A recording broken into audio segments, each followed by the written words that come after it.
તો આ છે મસ્ત સવારના 6 વાગ્યાનો મોર્નિંગનો વ્યૂ. Good morning. તો સવારમાં મામીએ આપી દીધી હતી આપને મેથી કટ કરવા માટે. તો બસ કંઈ નહીં, આપણી મેથી મસ્ત કટ થઈ ગઈ છે અને આપણે આ મેથીમાંથી થેપલા બનાવવાના છે અને ભજીયા બનાવવાના છે. તો આવી જાઓ. Good morning guys. તો ફાઇનલી આજે અત્યારમાં 9:30 વાગે આપણો સુખનો સૂરજ ઉગી ગયો છે અને બસ કંઈ નહીં, અત્યારમાં આપણે લગભગ તો આજે 5 વાગ્યાની હું આમ બસ આટા મારતી હતી, રખડતી હતી. તો બસ કંઈ નહીં, સૌથી પહેલાં હું ને મામી ઉઠી ગયા. પછી મામીએ આપણી પાસે કરાવ્યું કામ, મેથી કટ કરાવી મારી પાસે. કોઈ દિવસ મેથી કટ કરું ને ખબર છે, મેં પહેલી વાર મેથી કટ કરી. કાંઈ વાંધો નહીં, ચાલ હવે મામી કે બધું તો કરવું જ પડે ને, આપણું સ્પેશિયલ પર્સન છે. મારું ફેવરેટ સિટી તો રાજકોટ છે. તમારું ફેવરેટ સિટી કયું છે? જલ્દીથી જલ્દી કોમેન્ટ કરી અને કોમેન્ટમાં જણાવજો. તો બસ આવી જ રીતે આગળ પર વ્લોગ જોતા રહેજો. હજી તો આપણા દિવસની શરૂઆત થઈ છે, જોઈએ આગળ શું શું થાય. આ જોવો, અત્યારમાં કામ કરાવી મારી પાસે અને હવે છેલ્લે ચા બનાવે. મેથી કટ કરાવી અત્યારે મારી પાસે. એટલું બધું એવડું મોટું કામ કરાવ્યું, વિચાર તો કરો તમે યાર. આવડું મોટું કામ હું કરું કોઈ દિવસ, છતાંય કર્યું ને જોન. તો પછી આ મારું સ્પેશિયલ પર્સન ને, આના માટે મારે કરવું પડે બધું. હાલો, ચા પીવું હોય તો આવી જાવ બધા આપણા સાપડમાં. મારા મામીના હાથનું તો. તો ચાલો, આજે મસ્ત મજાનું ડેકોરેશન થઈ ગયું છે. તો હું જે ફંક્શનની વાત કરતી હતી એ આજ છે આપણું ફંક્શન.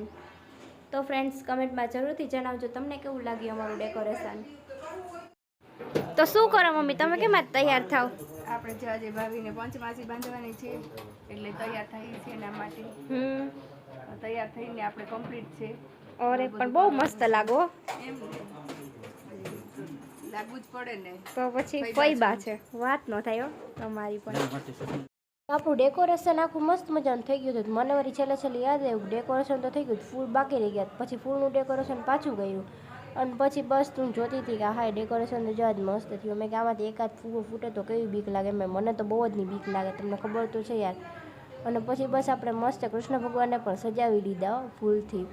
અને બસ પછી હું બહાર બેઠી વિડીયા ઉતારતી હતી. તો મને થયું હાલો ને બધાને લોહી પીએ. મેં કીધું થોડીક વાર તો બધાને લોહી પીતી હતી. બધા કે ઘડીક વાર તું તો શાંતિ રાખી કે તે તો કે હા લોહી પીધું. કે મેં કીધું કાંઈ વાંધો નહીં, ચાલો આપણે કંઈ કામ ધંધો નથી, ખાલી સાઈડમાં ઊભા વ્લોગ શૂટ કરીએ. મેં કીધું બસ એટલું આપણું કામ છે. હું કહું પછી કંઈ નહીં, બસ કૃષ્ણ ભગવાન પાસે આવી ગઈ. મેં કીધું હાલો તમે જ મને કંઈ ન કહેતા. પછી એની પાસે જઈને વિડીયો ઉતાર્યો. ત્યાં તો મારા મમ્મી આવી ગયા. મને કે હાલ મારો વિડીયો ઉતારે. પછી બસ એનો વિડીયો ઉતાર્યો.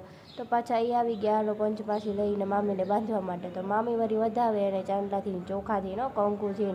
અરે પણ શું તમારો પ્રેમ છે. મેં તો કીધું આપણે બસ ઊભા કોકના વિડીયો ઉતારતા આપણે વિડીયો ખરાબ કરીએ. આપણો ધંધો જ છે વિડીયો ઉતારે. તો મેં કીધું ગોલ વગાડો વીરને જરી ભરેલા સાફાવાળું ગીત. મારા પપ્પા કે તું તો બંધ થાવ અત્યારે, કે આમાં અત્યારે કેવા ગીત વગાડવાના આવે. મેં કીધું હાલો તો ઘોયરું કરો, આપણે ગીત નથી વગાડવું. કે મેં કીધું કંઈ વાંધો નહીં, આરતી ઉતારવાની ભેગી થોડીક મારી ઉતારે છે. મને કે બસ હવે તારી કે આરતી ઉતારવાની થતી નથી. મેં કીધું ઘોયરું તો મારે આરતી ઉતારવાની જરૂર નથી, ફૂલથી વધાવી લો. મેં કીધું મારા મમ્મીને કૃષ્ણ ભગવાનને હાલો ઉતારી દીધા. મેં કીધું મારી આરતી ન ઉતારો તો કંઈ નહીં, મારા કાનાની આરતી ઉતારો. પછી કંઈ નહીં, બસ મામીને કીધું એ પ્રમાણે મામીએ કૃષ્ણ ભગવાનની આરતી ઉતારી લીધી. અને મામા કે બસ એ કહે કે આરતી હરખી ઉતારો. મને કે વિડીયો હરખો લે. મેં કીધું મને આવડે મસ્ત ઉતારતા, હું વિડીયો હરખા જ લઉં. પછી આવી ગયા મમ્મી પાછા મામી પાસે. મામીને ચાંદલો કર્યો, મામીને ચોખાથી કંકુથી વધારે. મેં કીધું ચાંદલો નાનો કરજો વળી, એક તો મસ્ત મજાના તૈયાર થયા. મેં કીધું પછી ફૂલથી વધારે શું તમારો પ્રેમ દુખડા લઈ મસ્તીના. પછી ઉતારી એની આરતી ઉતારી. મેં આરતી ઉતારતા ક્યાંક હું કહું ઢોગાવી ન દે બિચારાને. પછી કંઈ નહીં, બસ મસ્ત મજાની પંચમાસી બાંધી. પંચમાસી બધે આમ તો ત્યાર લેતા હોય, પણ મારું કહેવાનું એમ કે બનાવીએ ને તો મસ્તીની બને. અમે ઘરે બનાવી હતી પંચમાસી, કારણ કે મને બનાવવાનો શોખ બહુ બધું. તો પછી પંચમાસી મસ્ત મજાની સવારની બનાવતી હતી. તો મસ્ત મજાની પંચમાસી બનાવી, મમ્મીને બાંધી દીધી. મારી મમ્મીએ પંચમાસી તમે જોઈ જ શકો છો. ડેકોરેશન બહુ મસ્ત થયું યાર. પછી કંઈ નહીં, વળી મારી મમ્મી કે મારા પપ્પા કે હાલો મસ્ત મજાની કે વિડીયો ઉતારી. કે મમ્મીને કહે કે તું કે આરતી ઉતારી. કે પછી મારી મમ્મી કે હાલો તો કે બેયની હારે આરતી ઉતારો. તો મારા બીજા મામા વળી કે હાલો તો હું થાળી પકડું. મેં બરોબર, થોડુંક તો કામ કરો. મેં કીધું ક્યાંક તો એક કામ કરવા લાગો, કંઈ ધંધો જ નથી. પછી હા મમ્મી લીધો પેડો મસ્ત મજાનો. હાલો ખવડાવશે હમણાં આખડી. આનાથી એક પેડો નથી તૂટતો. હા મમ્મી ખાઈ ગયા આખો. વાહ રે વાહ. મામા કે નાના વિડીયોમાં એક આવે ખોટું કે થોડો થોડો લ્યો બાકીથી કે પછી આપણે 2-3 પેડા ખાઈ જાઉં એ કે પછી બસ બધા એનો ફોટોશૂટ કર્યો મસ્ત ફેમિલી ફોટોશૂટ કર્યા અને પછી મેં કીધું કોઈ પહેલાં મારા ફોટા જ પડો કોઈએ પાડી ન દીધા મેં કાંઈ નહીં એકલા પાડલાને બીજું કંઈ ન હોય પછી મેં કીધું કંઈ વાંધો નહીં તો હાલો આપણે થાકી ગયા ને હવે આપણે નીકળી ગયા ઘર તરફ આજે થાક જ એટલો રહ્યો મેં કીધું કંઈ વાંધો નહીં તો હવે આપણે કરીએ એમ કહો બ્લોગનો એન્ડ તો જય માતાજી મિત્રો જય સિયારામ કોમેન્ટમાં જરૂરથી જણાવજો કે તમને આજનો બ્લોગ કેવો લાગ્યો.